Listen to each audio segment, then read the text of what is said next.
क्या कहना ओए जा तो एक लाल अच्छा वो जन्म ले मर जा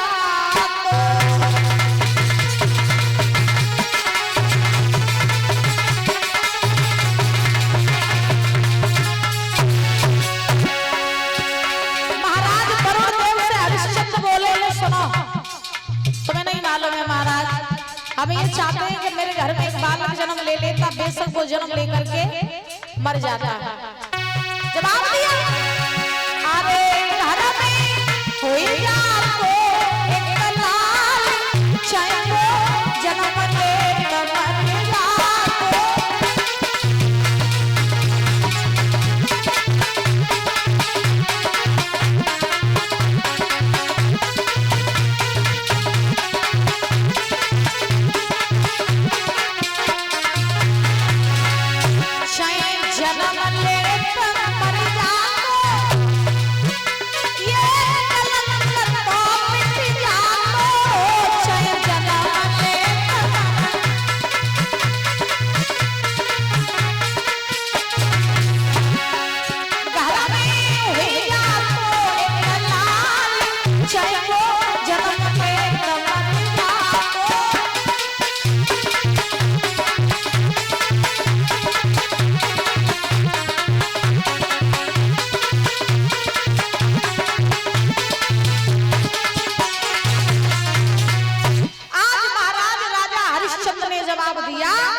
जन्म ले ले तो बेशक वो जन्म लेके मर जा तो हमारे ऊपर जो निर्वंशिया को कलंक लगो है कम से कम ये तो हट जाता है। तो इसलिए हम चाहते हैं कि मेरे घर में बालक जन्म ले लेवे। तो वरुणदेव ने जवाब दियो हरिश्चंद्र अब बालक देना न देना ये तो सब परमात्मा के हाथ की बात है, लेकिन मेरे पास में बहुत अच्छा उपाय है। हरिश्चंद्र ने कहा कैसा उपाय? वरुणदेव ने जवाब दिया उपाय ये है कि तुम्हारे घर में बालक तो जन्म ले लेगा, संतान तो जन्म ले लेगी, लेकिन तुम्हें करना क्या पड़ेगा कि जो बालक तुम्हारे घर में जन्म ले उसी बालक की बलि तुम्हें हमारे यज्ञ में चढ़ानी पड़ेगी। वरुणदेव ने हरिश्चंद्र से कहा कि संतान तो जन्म ले लेगी, लेकिन जो संतान जन्म लेगी उस संतान की बलि तुम्हें हमारे यज्ञ में चढ़ानी पड़ेगी, तो हम तुम्हें पुत्र प्राप्ति का वरदान दे देंगे। जो ये बात कही तो हरिश्चंद्र ने जवाब दियो महाराज अगर ऐसी बात है कि संतान हो जाइए और बस संतान की बलि हम तुम्हारे यज्ञ में चढ़ा दिए तो ठीक है, हम आपको ये वचन देते हैं कि हमारे घर में अगर एक संतान हो जावे तो वो उसी संतान की बलि हम तुम्हारे यज्ञ में चढ़ाएंगे। तो वरुणदेव ने कहा ठीक है, तो जाओ हम भी तुम्हें ये वरदान देते हैं कि ठीक 9 महीने बाद तुम्हारे यहाँ तुम्हारी पत्नी के गर्भ से एक सुंदर सा बालक जन्म लेगा, लेकिन ये मत भूल जाना उस बालक की बलि तुम्हें हमारे यज्ञ में चढ़ानी पड़ेगी। हरिश्चंद्र बोले ठीक महाराज हम बलि चढ़ा देंगे। वरुणदेव वहां से चले गए। धीरे धीरे धीरे धीरे परीक्षित जी समय बीता, और जब धीरे धीरे समय बीता तो सुखदेव जी महाराज समझा रहे हैं राजन परीक्षित आज क्या हुआ कि रानी तारा ने गर्भ धारण किया। रानी तारा ने जब गर्भ धारण करो तो रानी तारा के गर्भ में जब धीरे धीरे 9 मास पूरे बहे तो हरिश्चंद्र के घर में महाराज एक बालक ने जन्म लो। जब ज्यादा तारा के गर्भ से बालक ने जन्म लिया तो हरिश्चंद्र ने जब देखा कि मेरे घर में पुत्र हुआ है तो सबने बड़ी खुशी मनाई। बहुत सारा हरिश्चंद्र ने धन दान किया और बहुत खुशी मनाई है। आज महाराज जब खुशी मनाई है तो हुआ क्या? अरे अंगना में बजी बधाई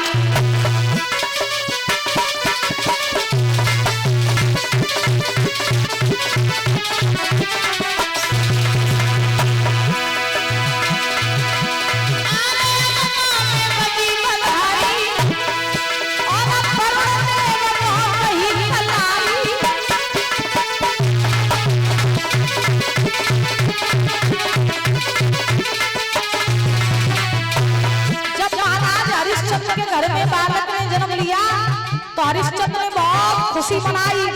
खुशी का ठिकाना नहीं रहा, बहुत सारा धन दान किया, बहुत सारी गायों का दान किया, नाच रहे हैं, गा रहे हैं हमारे परमात्मा। अब तो धन धन हो गए, संतान पाए गए, अब खुशी मना ही रहे थे, लेकिन खुशी ये थोड़ी देर की थी, थोड़ी देर। हरिश्चंद्र खुशी मनाए रहे, वरुण देव आए, वरुण देव ने हरिश्चंद्र की कलाई पकड़ी, कन्वा में लेवाई। हमारा तो बचन पूरो यो बारी है, तुम्हारे बचन, तुम्हारे घर में संतान में जन्म ले लो है, और तुमने ये कहा था कि तुम्हारे घर में संतान जन्म ले ले, बेशक वो जन्म लेकर के मर जाए, तो अब तुम्हारे ऊपर जो निर्वंशिया कलंक लगो तो सौ हटियो, बांस को कलंक लगो तो सौ हटियो। अब ऐसा करो, बालक में जन्म ले लो, यज्ञ कराओ और यज्ञ में पुत्र की बलि चढ़ा।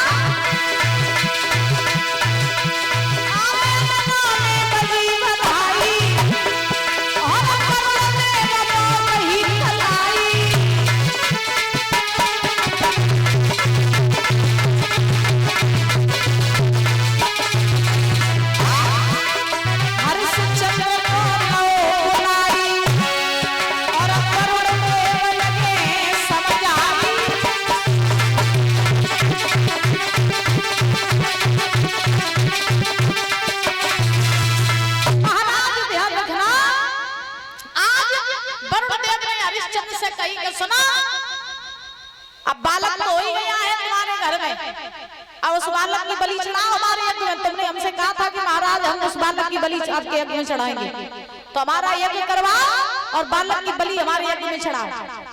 अब हरिश्चंद्र ने महाराज सोची कि अब ये आइए हैं तो बलि तो चढ़ाना ही पड़ेगा भाई, क्योंकि वचन जो दिया था। अब भैया सब कौन सा बाप होगा कि पहली संतान को मोह देगो और महाराज फिर बहु संतान बलि पे चढ़ जाए। अब हरिश्चंद्र पुत्र के मोह में फंस गए। हरिश्चंद्र ने वरुण देव से कही, बोले महाराज हम मना नहीं कर रहे हैं, बलि तो हम चढ़ाई दिए, लेकिन अब बालक ने हाल ही में जन्म लो है, और हाल ही में जन्म ले तो वो बालक जो है ज्यादा छोटो है, नवजात शिशु है, तो ऐसा करो तुमने 15 दिन की गम खाई जाओ। कितने दिन की? 15 दिन की गम खाई जाओ। 15 दिन बाद हम यज्ञ कराएंगे और यज्ञ करवाए कि हम बालक की बलि तुम्हारी यज्ञ में चढ़ाई देंगे। 15 दिन रुक जाओ। तो वरुण देव बोले कोई दिक्कत नहीं है, वो 15 दिन हम रुक जाएंगे, इंतजार कर लेंगे। ताले और दादाजी नंगला भोपाल सर की तरफ से 21 रुपए आए हैं, बहुत बहुत धन्यवाद है। तो परीक्षित जी महाराज वरुण देव ने कही ठीक है हम 15 दिन का इंतजार कर लेंगे। अब महाराज क्या हुआ कि वरुण देव चले गए। वरुण देव जब चले गए धीरे धीरे महाराज समय बीता, 15 दिन हुए। जब 15 दिन हुए तो वरुण देव फिर आए। वरुण देव ने हरिश्चंद्र से कही, बोले राजन तुम्हारे 15 दिन पूरे हुए, अब तुम अपने बालक की बलि चढ़ाओ हमारे यज्ञ में। अब हरिश्चंद्र दिन ब दिन पुत्र के मोह में फंसते जा रहे हैं। हरिश्चंद्र ने जवाब दिया, महाराज बलि तो हम चढ़ाए दिए, मना नहीं कर रहे, लेकिन अभी हमारा बालक जो है ना वो चलने के लायक नहीं हुआ। जब मेरे बालक चलन लगे और जब मेरे बालक के दूध के दांत निकले आवे तब हम बलि चढ़ाई दिए। इतने दिन को इंतजार कर लो तो थोड़े दिन और सही। वरुण देव बोले ठीक है भैया हम जा रहे हैं, जब दूध के दांत निकले हम तब आएंगे। दादा वरुण देव फिर चले गए।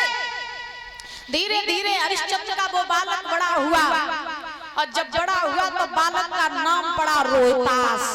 क्या नाम पड़ा? रोहितास। रोहितास नाम पड़ो तो रोहितास धीरे धीरे चलन लगे, दूध के दांत निकल आए। वरुण देव फिर आए, बोले राजा अब बलि चढ़ा। हाँ अब बहुत हो गया इंतजार करते करते समय, अब बलि चढ़ाओ तो तुम बोला चलना लगो, अब अगर दूध के दांत निकल आए तो बलि चढ़ा। अब हरिश्चंद्र दिन ब दिन पुत्र के मोह में फंस रहे हैं महाराज। हरिश्चंद्र सोच रहे हैं अब इतने दिन इंतजार करो तो महाराज नेक दिन और इंतजार कर लियो। ऐसो करो जब मेरे लला के जो दूध के दांत गिर जावे और जब नए वाले दांत आए जावे ताकि बाद तुम आइयो। वरुण देव ने जवाब दिया, तुम रोज कोई ना कोई बहाना बना करके मुझे भेज देते हो वापस, और तुम बलि नहीं चढ़ा रहे हो, कब तक मैं इंतजार करूं? हरिश्चंद्र बोले, बस महाराज लास्ट बार, एक बार और इंतजार कर लो, जब दूध के दांत गिर जावे और जब नए वाले दांत आ जावे तब हम अपने लला की बलि तुम्हारे यज्ञ में चढ़ाई देंगे। जो जब बात कही तो वरुण देव बोले, ठीक है कोई बात नहीं, अब हम फिर लौटने जाएंगे। दादा वरुण देव फिर लौट गए। रोहितास धीरे धीरे धीरे धीरे बड़े भये और उनके दूध के दांत गिरन लगे और महाराज नए वाले दांत जमन लगे। सुतारा रानी जो रहे, सुतारा को पता चली कि हमारे महाराज हरिश्चंद्र हमारे पुत्र रोहितास की बलि वरुण देव के यज्ञ में चढ़ाना चाहते हैं। तो तारा ने सोची कि हमारे होते हुए मैं अपने बच्चे को बलि पे नहीं चढ़ने दूंगी। सुतारा ने क्या करो कि महाराज एक रात अपने